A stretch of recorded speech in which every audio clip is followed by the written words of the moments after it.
Beleza, vamos pro próximo, que é o Conto do Amor do Iel, né? Vitória, você leu do Iel? Leu, né? Li. Conta pra gente um pouquinho da história, então, do conto dele. E eu preciso falar que eu gostei muito do seu conto. Eu achei muito bonito o poema e o final, como você narrou, quando o cara... É que o cara, ele pula no mar não, no rio, é isso, né? É isso, né? É o oceano. Tá certo, então tá certo. Mas eu vou pedir desculpa porque eu fiquei com um pouco de preconceito no comecinho. Eu fiquei, porque assim, eu tenho uma história de toda vez que eu leio um conto e o conto começa a citar pássaro, principalmente arara, eu sei que o conto vai ser ruim. Rapaz! Quanto que cita arara? Não pode ter arara. Conto não pode citar arara. Não pode. Nada de arara, gente. Arara é coisa de esquerdista. Eu não gosto de arara. Caraca, velho. Todo não, espectro político a um animal. A Victoria é a maior inimiga das araras, velho. Cara, que noção, velho. Rapidão. Só de esclarecer isso aqui. A Vitória, ela conseguiu concentrar todo um espectro político que, assim, que é enorme, é gigantesco, tá ligado? De 200 anos de tradição e internacional. E ela concentrou isso tudo num animal. Gente, eu tenho que dar uma coisa concreta, né? Caralho, velho. Arara. Caraca, eu não consigo olhar para uma arara e ver Karl Marx. Mas é vermelha, panda. É vermelho, já tem lá a conexão. Ah, não acredito nisso. Ei, man, arara vermelha? É, a arara é... Não, tem vermelho. Tem vermelha, meio verde. Tem vermelho. Ah, não só por causa disso. É a bandeira da Rússia, gente. Olha lá, tem todas essas cores do comunismo. Não acredito. A da França também. Na história, para bandeira da França, você pensa em... Tudo bem, a França e o esquerdismo é meio junto, né? Caralho, cara. A Rússia também. Cara, eu tô começando a achar que isso é verdade. Eu tô começando a achar que a Vitória tem razão, velho. É tudo combinado, gente. Que Rússia, França e esquerda são coisas que andam meio juntas. Agora a arara ajuda também. A arara. A conexão das araras da França e do comunismo. Não, é a arara franco-rússia, né? Franco-russa. Russo-franca, sei lá, velho. Não consigo mais olhar pra uma arara do mesmo jeito. Não consigo mais, não. Não, eu só diria assim, eu gostei muito do seu conto, só tira a arara, pelo amor de Deus. Só isso. Não tira, não. Vai, mas enfim, conta pra gente a história. Conta pra gente a história. Não, brincadeira.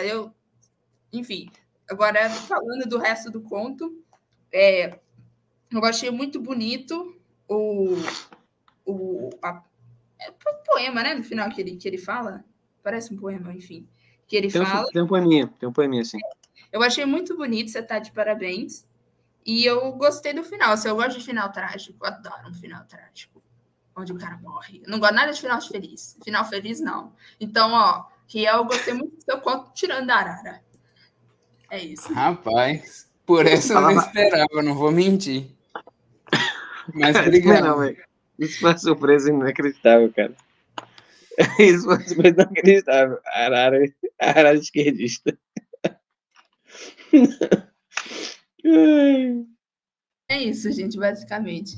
Ok, vou contar a história do conto, tá? O conto do Iel é um poema majoritariamente em prosa e por vezes em verso, que ele conseguiu transformar em narrativa, não é, Iel? É isso, né? Isso mesmo. Exato, né? Dos aspectos formais dá para falar rápido, aspectos da forma ali, tipo, do que é o texto, né? Os aspectos textuais do poema. O poema ele faz algumas rimas ali, várias rimazinhas, a maior parte delas com verbos, o que vai ficar muito mais fácil, mas tudo bem. E também algumas assonâncias e aliterações. Para quem não sabe, assonância é a repetição de vogais, né, de sons vogais encadeados. Né? Eu vou tentar achar uma aqui para vocês aqui, ó. Cadê? Não tô achando, mas deixa, até porque o texto aqui é grandinho. Levou uma pequena... Não, vou deixar para lá, mas enfim. Mas também tem as aliterações, né, que, semelhantes às assonâncias, são repetições em sequência de sons consoantes, né, com consonantes. Então, Uma assonância seria... Deixa eu ver, exemplo de assonância aqui, só para chamar aqui. Exemplo, assonância. Não estou conseguindo pensar aqui. Que assonância... Exemplo, deixa eu ver exemplo aqui. Aqui, ó. Juro que não acreditei, eu te estranhei. Me debrucei sobre teu corpo e duvidei. E me arrastei e te arranhei. E me agarrei nos teus cabelos. Você vê que é ei, ei, ei, ei, ei, ei, ei, ei, ei, ei, ei, ei, ei. É direto. E a literação seria, por exemplo, a literação... A literação acho que eu consigo achar no texto dele, que tem mais a literação do que a assonância. Aqui, ó. Em tal floresta viscosa e mucosa, idosa e olhosa, né? Vocês viram? Idosa, isso aqui é uma literação. É uma sequência de sons parecidos, né? É como se fosse a rima, só que não em verso, né? As rimas mesmo estão aqui na parte versificada, né? Que é o por entre os oceanos agora anda, por entre memórias alvitre nada. Tua mente vem desalmada, procurando vestígios de tua amada. Aqui fará-te bem o fim, falange eterna, enfim. Aguarde, pois, sua esposa não achará, e sofrimento eterno não tardará a chegar, né? Isso aqui é a parte das rimas mesmo, né? O que mais tem aqui é a assonância e a literação. Mais a literação do que qualquer outra coisa. Mas, enfim, esses são os aspectos formais do texto. Eu acho que tá bom o suficiente. E também, assim, o vocabulário, né? O léxico que ele usou é bem comum. Não vou dizer que são... Deve ter um arcaísmo ou outro aqui. Não cheguei a perceber. Mas é também porque, como eu leio livros, muitas vezes livros antigos, para mim o arcaísmo vai ficando meio natural. Assim, pelo menos ler, né? Eu não escrevo com arcaísmo, vai ficando natural. Mas deve ter uns arcaísmos aqui ou ali. Depois, se o Iel souber pra gente onde é que tá um aqui, ele conta pra gente. E... é um vocabulário bem, como é que chama? Hipernórmico, né? Você tem a norma do vocabulário, que é o comum, tem o hiponormativo, né? Que é tipo palavrões, gírias mesmo, né? E, tipo, ao invés de falar assim, como você está? Tá escrito algo como é que você tá? Sabe? Como é que você tá? Né? Isso é hiponormativo. E o hipernormativo é algo como... Por entre as verdes montanhas e vastos picos surgiam o canto fúnebre das aves. De um lado, né, de apóstrofo, né? De um lado, haviam os bem-te-vis saudando o sol e levando a esperança aos vivos ao outro. Aos vivos ao outro. Corvos portando o alvitre ébrio do Caronte. Né? O alvitre ébrio do Caronte. Isso é bem hipernormativo. E isso é do texto do início ao fim. Isso aqui que eu li para vocês é a primeira frase, né? E é isso aqui do início ao fim, é com essa hipernormatividade aqui, mas não é exagerada, né? Não é exagerada, como pode dizer, ela é onipresente, mas ela ainda assim é bem balanceada com o vocabulário comum para conseguir deixar a gente entender o texto direitinho. Eu acho que muita gente ainda não deve saber o que é um alvitre ébrio do Caronte, mas mesmo assim vai conseguir entender alguma coisa, né? Beleza, foram aspectos textuais. Agora sobre a história do conto aqui. A história é bem simples. Tem esse moço, né, esse homem aqui, chamado Arvélio, que tem uma esposa chamada Ivana. E eles moram numa cabana, algo como que uma ilha, assim, ou numa costa, né? Tem como que um litoral, assim, né? Moram numa floresta, essa é uma floresta mágica, né? Animais falam lá, por exemplo. E quando o conto começa, a mulher do Arvélio já morreu. Ela morreu ali, né? E ele fica muito triste, passa 3 dias vagando, né? Triste pra cacete, sem saber o que fazer, até que ele, tendo certas habilidades de carpintaria, ele constrói uma canoa para ele e avança mar adentro, né? Dentro do oceano, ele vai direto pro oceano. Por quê? Porque ele quer como que cometer um suicídio por acidente natural autoinduzido. Ele quer meio que avançar reto até, sei lá, chegar uma tempestade e naufragar ele morrer, né, morrer afogado, algo assim. É como, tipo, ele quer morrer, ele quer cometer o suicídio, mas ele tem medo de morrer pela própria mão. Então ele vai deixar o oceano fazer isso, né, porque é inevitável, enfim, não tem mais como voltar, não tem mais volta, né. Só que aí, ele tava o mar adentro, e aí chega uma sereia bem simulada, né, chamada Balila. Um nome bonito, Balila. E a Balila, ela oferece para ele, né, dá uma cantoria ali para ele, tanto que uma das partes aqui em verso ela que faz, né? Aqui é essa aqui, ó. Cadê? Porque tem 2 poemas aqui em verso, né? Um é um de umas gaivotas, né? Ou dos corvos. Não, gaivota, perdão. É das gaivotas, né? Que canta ali, aquele poema que eu li para vocês todos ali. Né? Aguarde, pois, sua esposa não achará, e o sofrimento eterno não tardará a chegar, enfim. E aí depois vem a fala da Dalila, que é em verso também. Que é a seguinte, ó. Vem por cá, perdido se fez. Não, peraí. Vem por cá, perdido se fez. Deixa-te levar pelos mares da infindez. Busca a mim e acha amor outra vez. Por cá posso lhe mostrar a beleza das moiras. Permita-me acariciar tua carne com minhas preces loiras. Levo-te por cá para sempre procurará o lar, onde havia jazigo de esperança e não o vão de teus apegos, e onde não perfurava-te a lança forjada do ferro de teus profanos erros. Enfim. E aí aqui é o que ela tá falando, né? Tá dizendo, ó, vem pra cá, enfim, vai ser bom, vai ser gostoso. É basicamente a sereia seduzindo um marujo, um marinheiro, né? E aí ele cai no canto da sereia, né? Não exatamente que ele é enfeitiçado, não exatamente isso. Mas sim que ele acha uma proposta ótima, enfim. Né? Ele tá desesperado, o cara tá desesperado mesmo, enfim. E ele aceita, né? Fica com ela, mas aí acontece, né? Ele segue ela, né? E acontece a última coisa aqui, que é o último parágrafo que eu vou ler para vocês aqui, ó, né? Balila não tardou por se aproveitar de seu último erro dele, né? Do último erro dele, e transformou-o em mais um espírito vagante de seus recifes, onde seria atormentado pela eternidade e seria pungido por todos os seus anos perdidos, né? Então, tem esse terrível final aqui, né?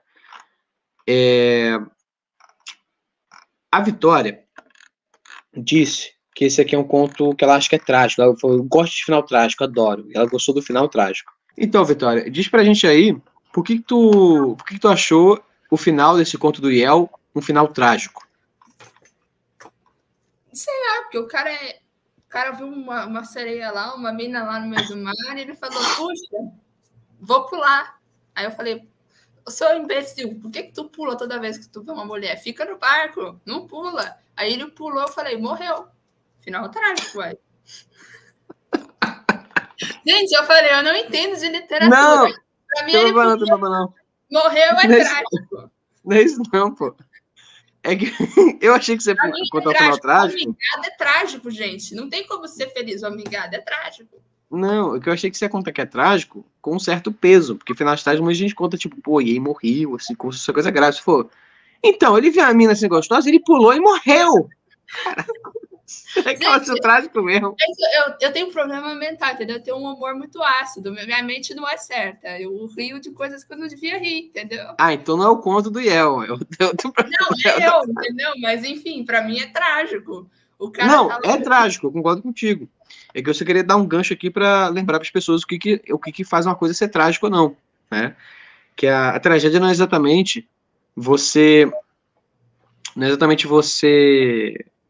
ter uma peça de teatro com um final triste, assim, ou com alguém que morre, ou algo do tipo, né? A morte, na verdade, não é necessária para uma tragédia. Ela é comum, muito comum, mas ela não é necessária, né? No lugar da morte, você pode ter como que uma separação, ou algo assim, né? Mas, assim, o que categoriza a tragédia, né? Não uma tragédia para além do que é o drama, mas também englobando a literatura dramática, que é justamente aquela que é escrita para teatro, enfim, né? É que a tragédia, ela vai fazer com que o personagem, por motivos que a gente compreende, cometa um erro e seja punido por motivos que a gente também compreende, né? Então a gente entende por que ele faz aquilo tudo ali, o grande erro dele não é se aventurar no mar. O grande erro dele é confiar na Dalila. Na Balila. Só que a gente entende por que ele confia nela. Porque ele está desesperado para reencontrar a mulher dele. Só que a gente também entende, né, o porquê dele ser punido por isso, né? Porque a Balila só quer se aproveitar dele, né? Então ele deu uma de otário, né? O otário tem que mais se ferrar mesmo, né? Então a gente fica dividido, né? Só que aí que tá. Uma tragédia forte, assim, forte mesmo, não ia fazer com que a Balila somente se aproveitasse dele porque ele é um otário, né? Isso é um pouco conveniente. Uma tragédia mais forte, ela ia fazer com que como pode dizer, com que esse momento de fraqueza dele, que é compreensível, mas ainda assim, um momento de fraqueza, né, um erro, ainda assim um erro, né, fosse contra uma lei. Que lei? Uma lei escrita na Constituição? Não necessariamente. Poderia ser que sim, mas não necessariamente. Mas uma lei como uma norma, por exemplo, uma promessa. Digamos que ele tinha feito uma promessa para a mulher dele, né, uma promessa séria, enquanto ela estava no leito de morte. Ele tinha feito essa última promessa que ele teria somente ela como esposa, né? E aí ele, né, trai ela com a Dalila, num momento de fraqueza ali, de grande fraqueza emocional, e pronto, ele quebrou essa promessa, né? E aí ele está sendo punido por isso, entendeu? E esse poderia dizer, por exemplo, que a Balila não tinha poder sobre a alma dele, poder real sobre a alma dele, enquanto fosse uma alma fiel, porque ele acreditava no paraíso, né? Não dá a entender se ele é exatamente cristão, ou se ele acredita num Deus só, se ele é monoteísta ou se ele é politeísta, mas ele acredita no paraíso, né? Para chegar no paraíso, é comum em diversas religiões que você precise merecer, seja porque você merece, seja porque você confia em alguém, você se rende a alguém que merece. No caso do cristianismo, você se rende àquele que merece, que seria Jesus Cristo. Você se confessa, enfim, você se arrepende dos seus pecados e assume, né? Você se rende assumindo Jesus Cristo como teu único Salvador, né? E pronto. E aí você, em teoria, está salvo. Mas se você morrer assim, você está salvo, pelo menos, né? Em outros você faz por merecer, né? Os Campos Elíseos, né, dos gregos, você tem que, assim, você tem que meio que orgulhar, fazer algum feito que orgulhe algum dos deuses. Você tem que levar uma vida que seja honrosa para que os deuses te adorem, né? Principalmente, não somente Zeus, mas principalmente ele, e assim os deuses, né, vão te trazer para o paraíso, né? Outros céus eu não sei como é que funciona, mas deve ser algo meio que por mérito, assim, né? Um certo mérito, né? Só que aí que tá. O que seria interessante de eu ter colocado aqui, que eu acho, seria que ele quebrou essa norma, e foi porque ele quebrou essa norma no fim da vida que acabou que as portas do céu se fecharam para ele, né? Então, ele poderia ter morrido no mar e mesmo assim ser salvo e ido para o paraíso e, sei lá, talvez encontrado a mulher dele, né? Então Só que seria como colocar um canalizador da maldição, né? isso é tipo assim, é como se ele tivesse uma alma que já estava salva, entendeu? Só que o erro que ele cometeu corrompe essa salvação, essa purificação que ele tinha foi corrompida. A alma que foi reimaculada foi remaculada, né? Ela foi remaculada, foi transformada em desgraça, tá? De novo, foi reobscurecida, e aí sim a Balila consegue poder sobre ele, porque as almas condenadas são aquelas que os espíritos menores têm poder sobre, né? Seria isso, entendeu? Eu acho que ficaria mais interessante, né? Então, tipo assim, ele foi punido por quê? Né? Tipo, porque a Balila queria fazer ele de otário, não foi uma punição exata, né? Ela fez ele de otário como faria qualquer outro, né? Então, é uma certa punição sem lei. Não tem uma lei para punição, entendeu? Seria interessante que tivesse essa lei. Essa lei é uma norma. Seja uma norma que os deuses disseram, seja uma promessa que ele fez para alguém que ele ama. Seja ambas as coisas, né? E ele infringiu essa lei e acabou sendo punido, né? Mas, assim, uma coisa que eu gostei muito mesmo, muito mesmo, e isso aqui eu adorei pra cacete, velho. Muito mesmo. E até agora ninguém fez isso aqui no Telegram aqui da gente, né? Recomendo que, não que façam necessariamente, mas que experimentem. Que é uma coisa que eu acho que o Lisboa não fez aqui. Uma coisa que o Lisboa não fez. Que é descrever o ambiente. Você descreveu bem. O primeiro parágrafo inteiro, praticamente, para descrever o ambiente. Né? Faz um foreshadowing ali, faz um, tipo, tem uma coisa que aconteceu, tem uma parada que aconteceu, olha o que aconteceu, faz um suspensezinho, né? Deixa algo suspendido, uma informação suspensa, a gente não sabe o que aconteceu, mas sabe que ela tá ali, né? Essa informação ela tá mais abaixo no texto, só basta continuar lendo, é necessário continuar lendo para poder descobrir. Mas o Yale, ele conseguiu, principalmente nos 2 primeiros parágrafos, e um pouquinho mais para frente depois, né? Descrever o ambiente com um foco, né? Com foco no tema, né? Um ambiente ideocêntrico. Né? Por que eu falo ideocêntrico? Porque ele está focado no tema. Né? A ideia seria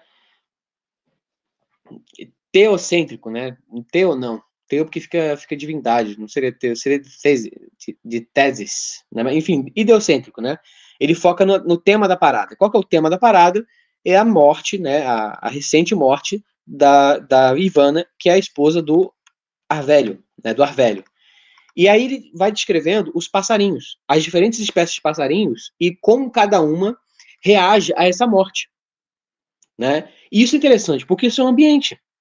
Isso são os passarinhos, né, as várias espécies de pássaros, né, no ambiente que estão reagindo àquilo que aconteceu. Né? Então, é aquilo que eu falei naquele um vídeo anterior meu que eu tinha feito aí, já umas 2, 3 semanas atrás, do vídeo da diferença entre o naturalismo e o realismo. No naturalismo, ele vai simplesmente descrever as coisas e sem necessariamente ter conexão com o enredo. Né? Só que tá. Vou fazer um parênteses aqui, tá? Ainda falando disso.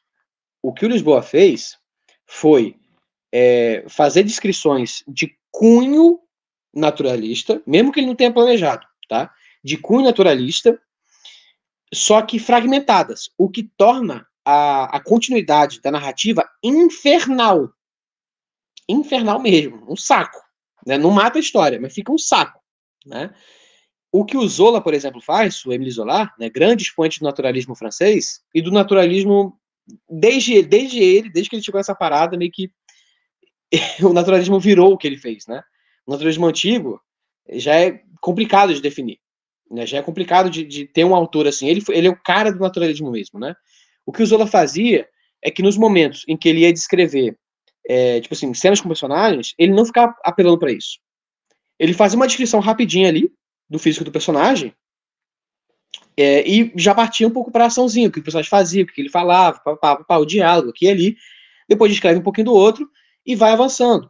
Quando ele vai descrever o que é como quase qualquer romancista faz, né? Descreve um pouquinho, avança no que seria um diálogo, algo assim, numa ação, depois descreve mais um pouquinhozinho, avança bastante, e não, tipo, descrição, avança muito leve, a descrição, avança um pouquinho, descrição, sabe? Isso fica meio foda, fica meio complicado. A menos que você tenha um grande insight, um Proust da vida. Proust faz isso, ele descreve 3, 4 páginas, e só depois que ele volta a contar o que ele tá contando. Mas é porque a descrição dele é uma parada, tipo, de outro mundo, pô, uma parada que não é qualquer um que descreve, pô, que é uma coisa que você tem que passar um bom tempo, né, pensando no que você vai descrever ali. Tem que ler bastante também. Né? Então não é para qualquer um isso aí. Mas como é que chama? O Zola, quando ele vai descrever bastante, ele pega um momento e ele vai parar 3 páginas para descrever para você como é que funciona uma máquina. Entendeu? Você pode pular aquilo ali se tu quiser. Se você ler, você vai entender que, nossa, que máquina terrível, os trabalhadores trabalham nessa condição, que horrível, né? E ele pesquisava muito sobre aquilo. É como se ele pegasse manuais e botasse ele no meio. Só que aí você pode pular se você quiser. Tem gente que lê o Zola pulando essas partes. Que quando começa a ver, tipo, aí o maquinário funcionava assim, pula. Aí os trilhos do trem eram assim, ele pula, porque sabe que é aquela descrição longa, que é só uma descrição técnica. Que tudo bem, contribui para a construção do mundo que ele está construindo ali, né, do mundo que está sendo apresentado para a gente, contribui para o desenvolvimento da diegese do texto, mas você pode ignorar se você quiser só saber da narrativa. Se você quiser somente, se você quiser como que a pura narrativa, você pode ignorar isso, sem problema, né? Só que você também, né, você tem, o que eu contei naquele vídeo também, lá no vídeo anterior, a questão do realismo. Como que o realismo descreve as coisas, né?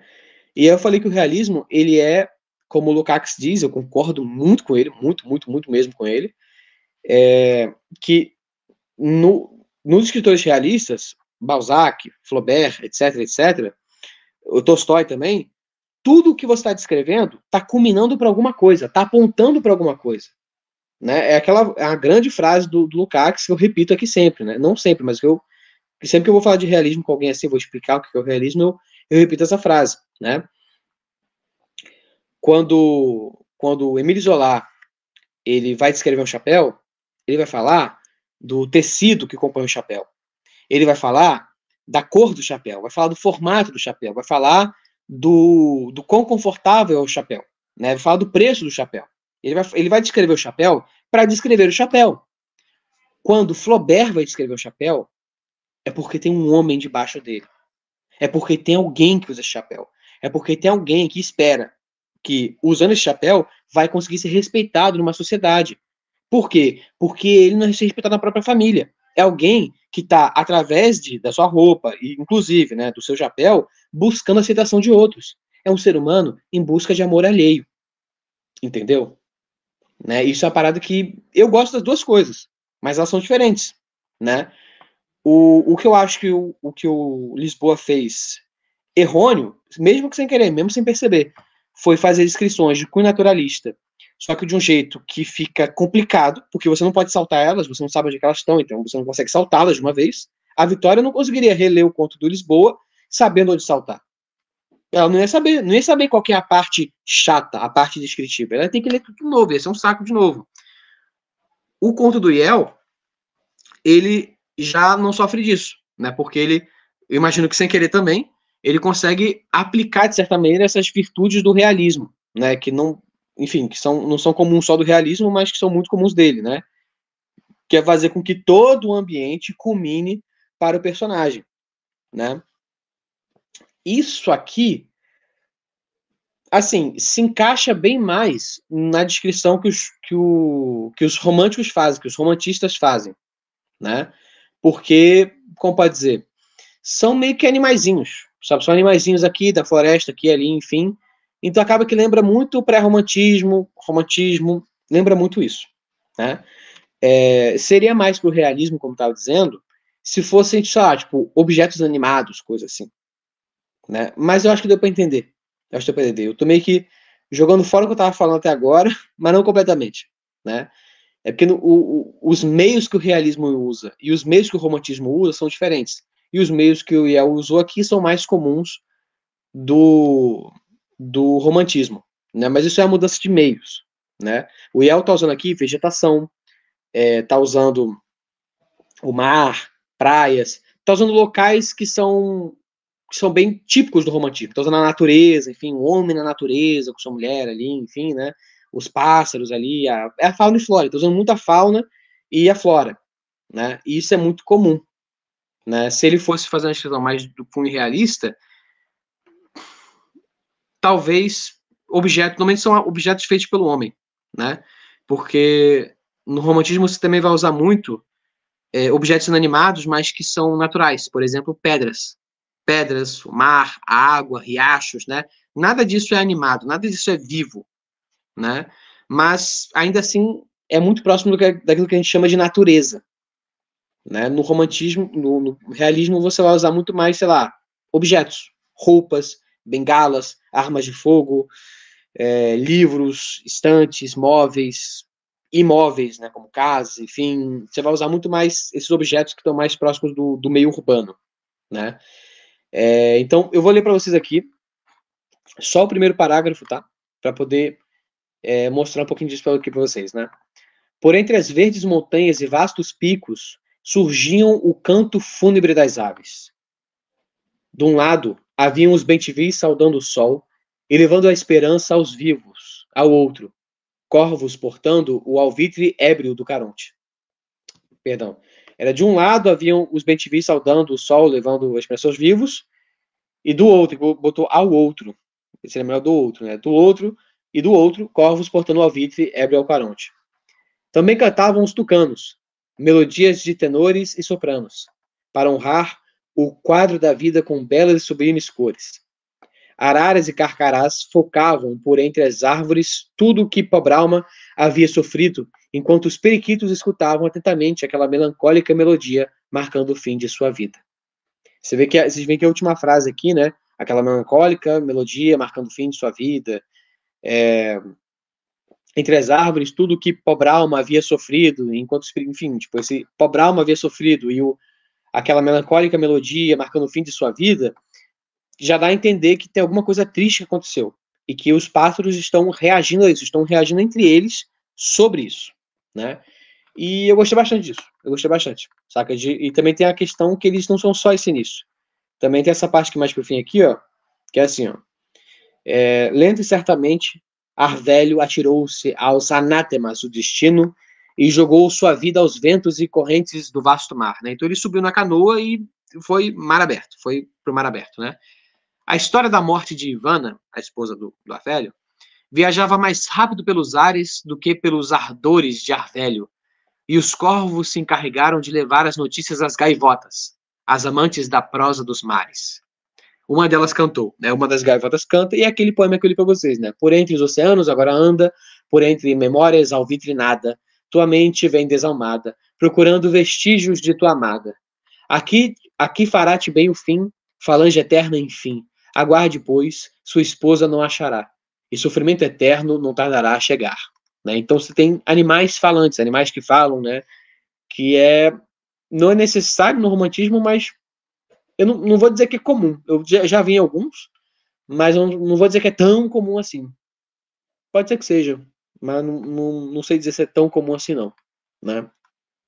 Mas então você tem essa participação do cenário, né? O cenário, aqui, os seres que compõem o cenário, eles estão participando da história, eles têm uma certa importância, né?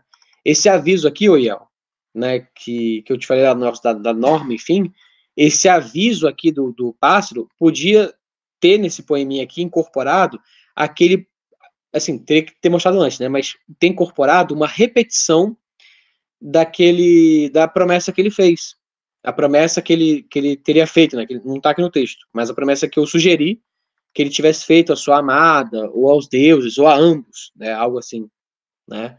Essa promessa teria que ser bem anterior, teria que ser bem mais para o início ali, mas teria que ser anterior a esse poema, mas esse poema poderia ser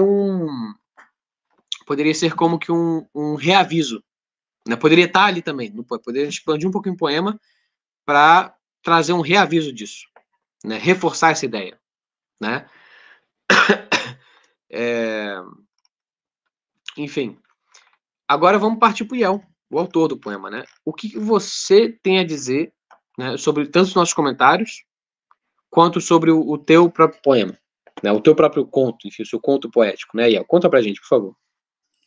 Rapaz, olha, você falou muito mais do que eu poderia.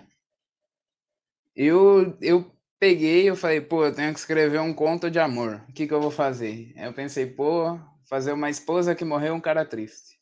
Daí eu fui escrever. Aí eu fui jogando uns passarinhos no meio. Tem uma receita de bolo. Você vai jogando tudo e no final você vê o que dá. Pra mim, rapaz, tu experimentou o bolo que eu fiz e tu nomeou cada um dos temperos que tinha ali no meio. Inclusive, tem mais coisa pra falar, tá? Tem mais coisa pra falar. Eu não.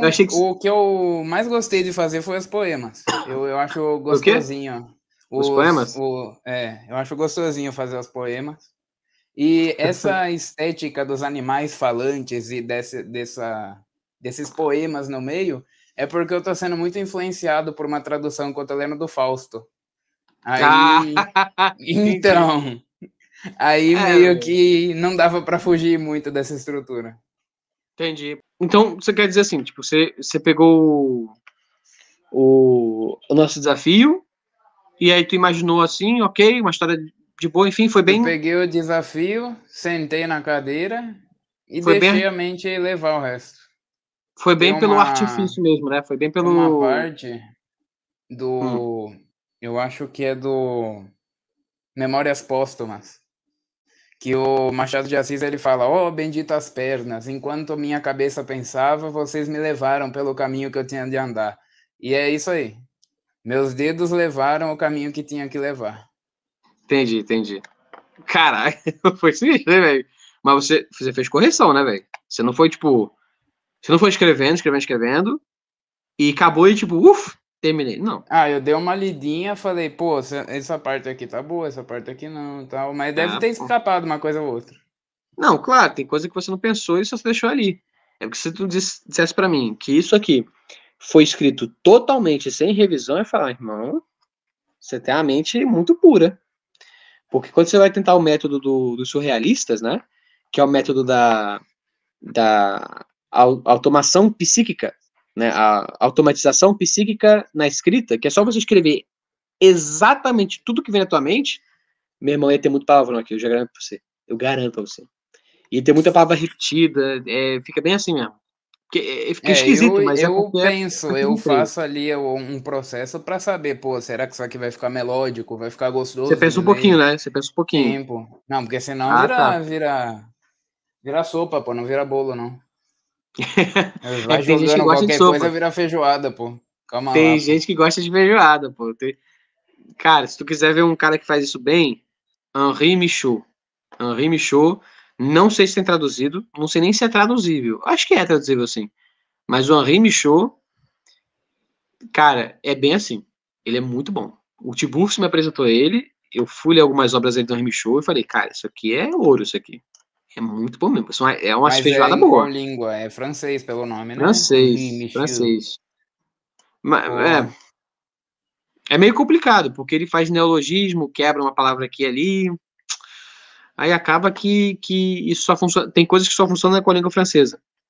Tem coisas que não funcionam com outra língua. Ou que talvez funcione, mas eu não sei qual língua que seria.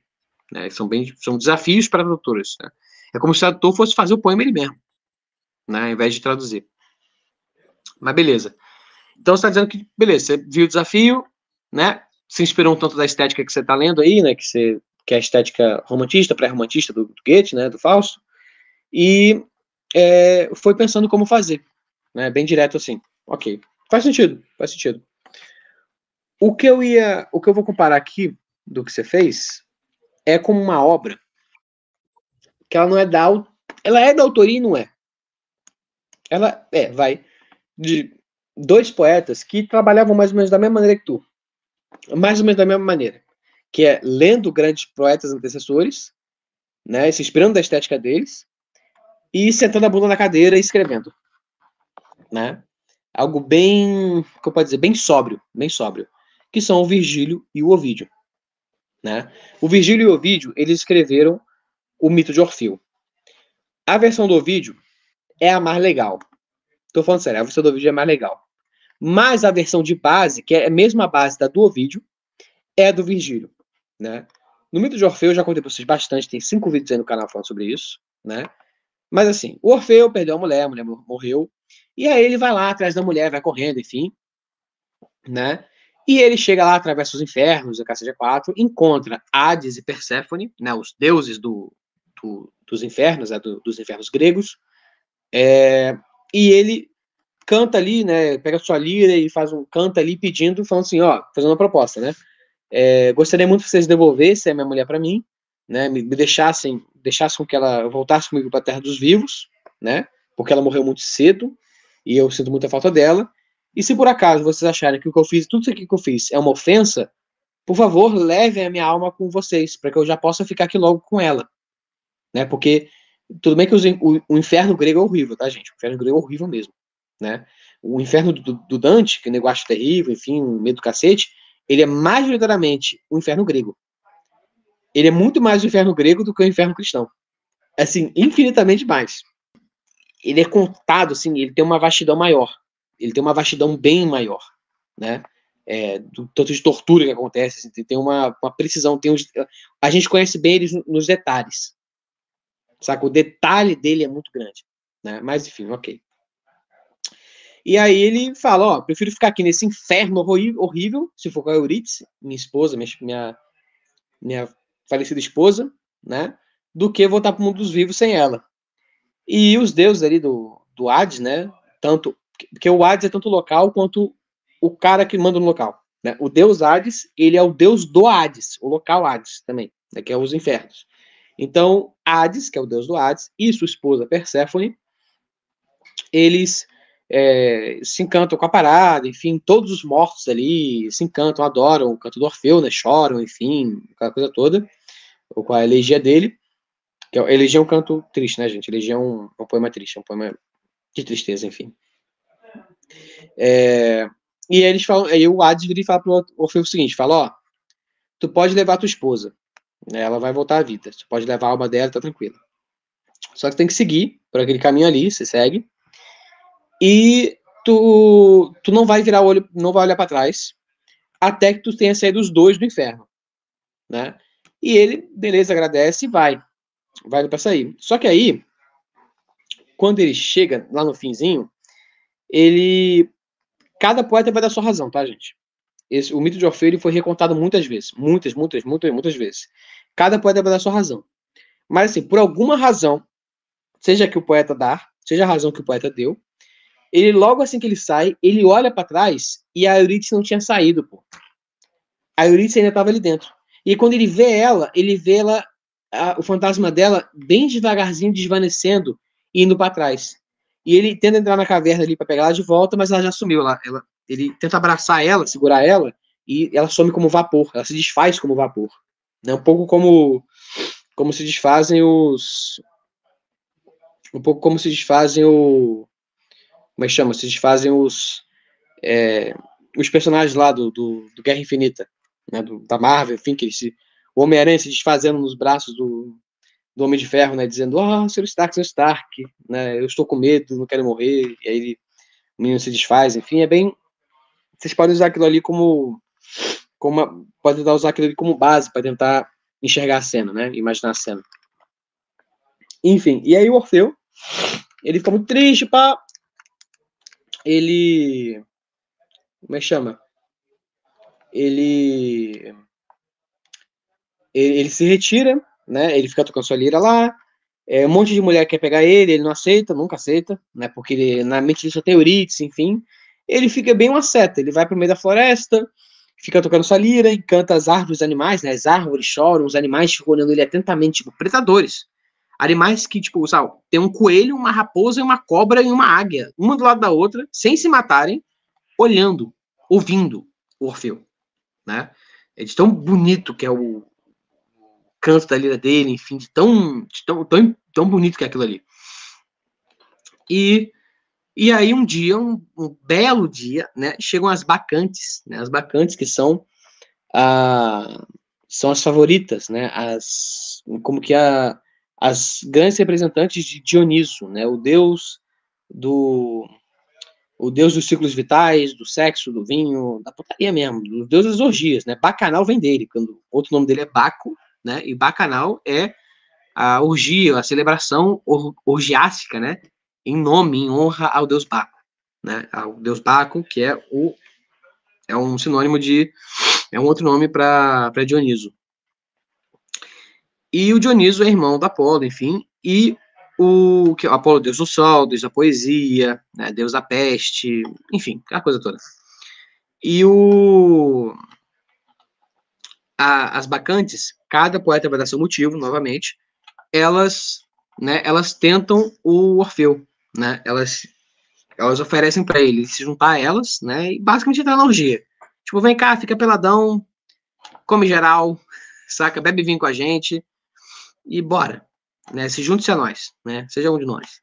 E ele fala, não, ele meio que despreza isso, cada poeta vai dar sua razão, mas ele despreza isso e fala, não quero, né, ele nega, né. E aí elas, no fim, elas desmembram ele, arrancam a cabeça dele, lançam a cabeça dele no rio, né, não lembro o nome do rio, mas lançam a cabeça dele num rio, e ele cai ali e diz Eurídice, fica dizendo, Eurídice, né, ele fica chamando a mulher dele, a mulher morta dele, né, porque ele tá desesperado e virou a cabeça. Para alguns poetas, né, essa cabeça vai fazer previsões, vai fazer cantos, assim, elegíacos, mas que carregam previsões. Em outras, é uma cabeça que fica só repetindo Eurídice, Eurídice, Eurídice, Eurídice, sem parar, sem parar. E em outras, é a cabeça que não fala nada. É uma cabeça que, tipo, que ela tá viva, respirando, mas não fala nada, né?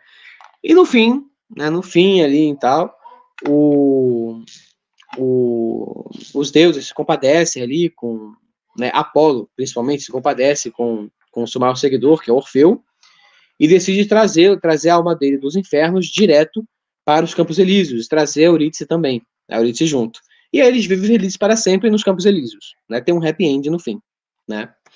Ok, por que eu estou citando esse conto inteiro aqui? Porque, Iel, você vai concordar comigo que o conto que tu fez lembra um tanto esse do Orfeu, o mito de Orfeu. Não?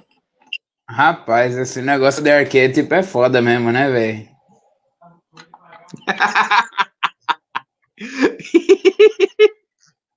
Você não tá esperando por essa, né, velho? Rapaz, eu não esperava, velho. Eu tomei um uppercut aqui, velho. Tomou uma... Eu fiz umas notas aqui no WhatsApp, porque senão eu vou me enrolar, vou falar demais aqui. Eu já falo muito, vou falar mais do que eu falaria normalmente. Aí aqui, ó, eu mandei pro Lucas no privado, porque ele disse, na moral, o Iel, eu não sei se foi o teu, tá? Posso estar errando aqui. Se eu estiver errando, perdão, Lucas. Mas se eu não estiver errando, é isso mesmo. Lucas me disse que ele leu o teu conto e não sabia o que dizer, porque ele não tinha entendido nada. E eu falei, caraca, como assim? Rapaz. Eu não sei se foi o teu, não sei se foi o teu ou de outra pessoa, mas ele disse que não tinha entendido nada, né? E aí, tô até procurando a mensagem aqui, velho, pra ver se é isso mesmo. Eu acho que foi isso mesmo. Eu acho que foi esse mesmo, ele não entendeu nada. E aí eu fui ler o conto, eu li uma vez só. Eu achei show, foi, pô, não é o melhor conto que eu já li na minha vida, mas é um conto bom, pô, é um conto realmente bom.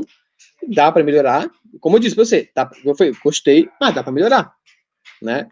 E aí eu desci umas notas aqui, né? Então vamos lá. Vou ler aqui as minhas notas sobre o poema aqui, que é todas em comparação ao mito de Orfeu, tá? Tudo que eu escrevi aqui é em comparação ao mito de Orfeu. Vamos lá. Ok, vamos lá. No mito de Orfeu, animais não falam. Nesse aqui, eles até cantam poemas. No mito de Orfeu, Orfeu tem esperanças de conseguir trazer sua mulher de volta ao mundo dos vivos.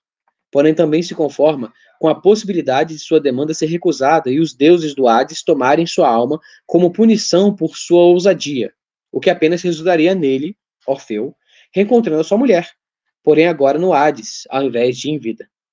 O que não é a melhor das soluções, mas que, aos olhos do personagem, é melhor do que estar no mundo dos vivos sem Eurídice, sua falecida amada. Nesse conto aqui do Iel, Arvélio sequer cogita conseguir trazer sua amada de volta à vida. Para ele, é viver sofrendo ou morrer para poder viver de novo. Botei em aspas, né? Você morre para poder viver com no paraíso. Né? E é a primeira ideia dele. Então, minha primeira sugestão seria ter dado para ele duas escolhas. Né? Tipo, entre se matar, mesmo que através do mar, enfim, e o que mais? Né? O que mais que tinha além disso? Tudo bem, é viver, né? Mas assim, o que tinha para fazer? Né? Tipo, porque o Orfeu, ele podia ou se arriscar buscando a mulher e não morrer no caminho, ou não morrer e conseguir ela, ou quando chegasse lá os deuses do Hades ficarem ofendidos pelo que ele fez e decidirem matá-lo, e ele ganha, ele tá ganhando, né? Ou ele podia se matar de uma vez.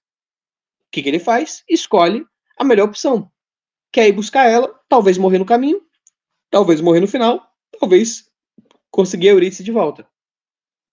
Né? O Arvélio, ele não faz isso, algo parecido. Ele não faz, tipo, sei lá, vou viajar, não sei, pra talvez recuperar ela, ou pra...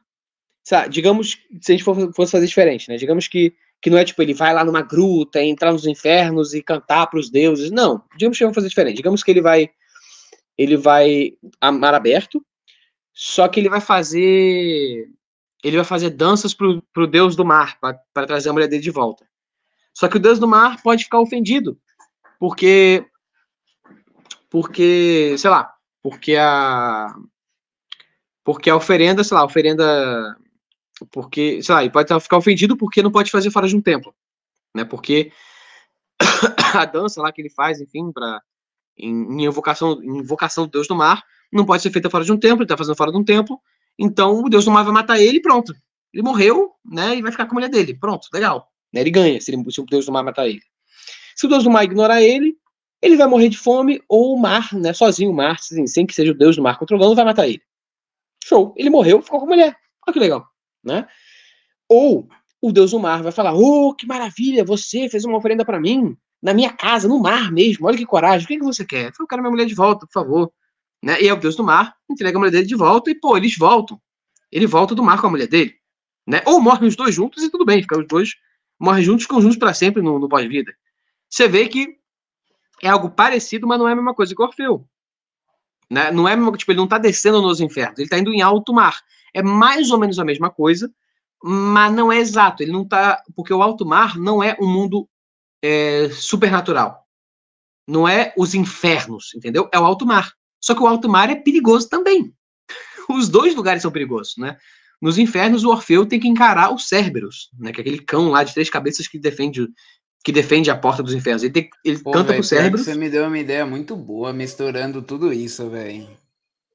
Se ele, ao invés de encontrar Balila, ele negociasse com o Leviatã que leva o inferno no estômago. E daí ele tem que negociar com o Leviatã para tirar do estômago do Leviatã, dele, que seria o inferno, a esposa dele, velho. Caralho. Mas ele tem que oferecer alguma coisa, né? Sim, e daí ele buscaria essa coisa. Só que daí já não é conto, né? Daí já virou livro. Não, ele poderia levar com ele alguma coisa. Ele poderia levar algo que o Leviatã quer, mas o Leviatã, como é um ser marino, não pode obter em terra. Ele é um homem que tá na terra. Pode ser também. Entendeu? Realmente. Então ele podia levar pro Leviatã alguma coisa que o Leviatã queria. Só que aí que tá, o plano é, se o Leviatã não gostar, ele vai me devorar pela ofensa. E aí eu fico com a minha mulher, ele vai me devorar, já vou estar ali, pô. Já vou estar no estômago dele ali, que é o inferno, pronto. Entendeu? Então, é aquela coisa, né? Tipo, que é diferentes soluções, e ele escolhe a melhor, que é se arriscar. Entendeu? A melhor é se arriscar, porque na solução de só cometer suicídio, ele, direto comete suicídio e não tem como ficar com a mulher dele em vida. Né? Porque a vida após a morte ele não conhece. A vida após a morte ele não sabe como é que é. Entendeu? Então ele aposta que vai ser bom. A vida nessa vida ele sabe que é boa. Ele sabe que com a mulher dele nessa vida é boa. Né? E é por isso que ao invés de só se matar direto, né, porque ele não sabe o que tem depois da morte, lembra de Shakespeare, lembra do monólogo mais conhecido da língua inglesa toda. To be or not to be. There's the question. Esse monólogo inteiro é sobre a dúvida do suicídio. Ele fala, né, por que é somente porque a gente não sabe o que nos espera do outro lado que a gente não se mata. Se a gente soubesse exatamente que do outro lado nos espera uma vida melhor, quem não cortaria a própria cabeça? Não é? Inclusive, eu dava daí para... Aí já misturaria um pouco os mitos. Mas dava para Balila ser a prostituta no ombro do Leviatã. Então ela levar a ele. Como assim? Porque no Apocalipse surgirá a besta e a prostituta prostrada nela. E daí a Balila encantaria ele e levaria ele até o Leviatã. E daí ele, no caso, ele não seria uma vítima, e sim ele seria encantado pela Balila para ir até o Leviatã e conversar com ele. Sim, seria uma sugestão. Ele queria, ele não sabia o que fazer, mas ele queria morrer. E aí, digamos que o plano dele inicial era navegar pelos mares sem deixar morrer. Aí a Balila fala, não, peraí, navegue pelos mares, mas não só para morrer. Venha negociar com o Leviatã.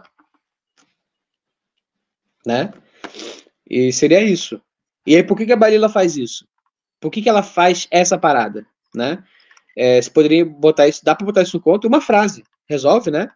Que seria, sei lá, duas, né, no caso. Seria ele no final perguntando para ela, né, por que ela fez isso com ele, por que ela enganou ele, por que ela induziu ele ao erro, e ela falando que não, porque o Leviatã, né, ele se acha muito bom, dá a entender que ela tem inveja dele, né, ele se acha muito bom porque ele carrega todo o inferno na sua barriga, mas eu também tenho, né, a minha meia dúzia de idiotas, e ele olha para trás e vê um monte de cara que assim como ele se ferrou também. Sim. Né? Que seria, tipo, o inferninho particular dela. Ela tem o inferninho dela, sabe? E daí daria pra fazer uma tragédia ainda mais forte. Porque daí o que ele levaria ao Leviatã seria o rompimento da promessa que você falou. Daí ele teria que se deitar com a Balila, e daí ele teria a esposa dele de volta, mas ele teria quebrado tudo aquilo que ele falou pra ela antes dela morrer. Sim, mas aí tem aquela coisa, né? Tipo, tem que ter essa lei. E essa lei tem que ser dada pelo Leviatã, por exemplo. Teria que ser apresentada essa promessa, e daí teria que ser rompida essa promessa com a promessa de volta da esposa dele. Sim, só que essa promessa tem que estar no conhecimento do Leviatã, por exemplo, algo assim. Né? Por que é que o Leviatã não simplesmente devoraria ele e botaria a alma dele na barriga dele? Por que deixaria a alma dele com a Balila, por exemplo, navegando pelos recifes ou algo assim? Né? Por que isso? Né? E aí teria uma razão para isso, ele tem que pensar nisso. Né? Sim. Mas enfim. E aí é aquela coisa, né? Então, tem só essa coisa que eu falo aqui, que é o porquê, né? Por que existe algo melhor que o suicídio? Mas que, mesmo resultando em morte, seria tão bom, né? Por que a melhor opção não é simplesmente você navegar nos mares assim e morrer? Né? Porque, tudo bem, claro, suicidas vão... Alguém já tentou suicídio, ou que pensa em tentar isso, ou que é muito sensitivo, né, esse tipo de coisa, vai entender perfeitamente o que ele fez, né? Só que eu te garanto que qualquer pessoa entende o que o Orfeu fez. Qualquer pessoa. Por quê? Porque no caso do Orfeu, existe a possibilidade dele não morrer e dele trazer a mulher dele de volta. Que é uma coisa que todo mundo que perdeu um ente querido iria querer, pô. Se eu te contasse que existe um lugar que tudo bem, é perigoso, mas que se você for lá encarar os perigos, né, e for de todo o coração aberto, você tem uma chance, você vai receber como presente uma chance de trazer contigo a pessoa que você mais amava no mundo. Olha que show. Isso aí, seja um suicida, alguém tentou e não conseguiu, né? Seja alguém que está pensando em fazer isso, seja alguém que é muito sensitivo e entende isso, e também todas as outras pessoas vão entender perfeitamente. Vão concordar que aquela jornada que você está fazendo é a melhor coisa a se fazer nessa situação. Né? Aqui o Arvelli, ele fala, não, suicídio. Suicídio de um jeito meio indireto, mas suicídio, tipo, bora, suicídio. Eu não faria isso. Sabe, eu olhei e falei, tá bom, entendo por que ele tá triste. Ok, ele perdeu um ente muito querido, enfim, dói muito. Suicídio, né, suicídio via afogamento acidental, autoinduzido, né, que parece meio paradoxal, mas, enfim, dá pra entender, né. Eu olho pra esse tipo, tá bom, consigo aceitar, isso que o personagem fez, mas não sei, sabe, como eu conheço o mito de Orfeu, eu falei, cara, podia ser melhor, né, mas enfim. E é isso que eu tenho pra dizer. Ah, peraí, não é isso não, tem mais coisa aqui. Só mais um pouquinho.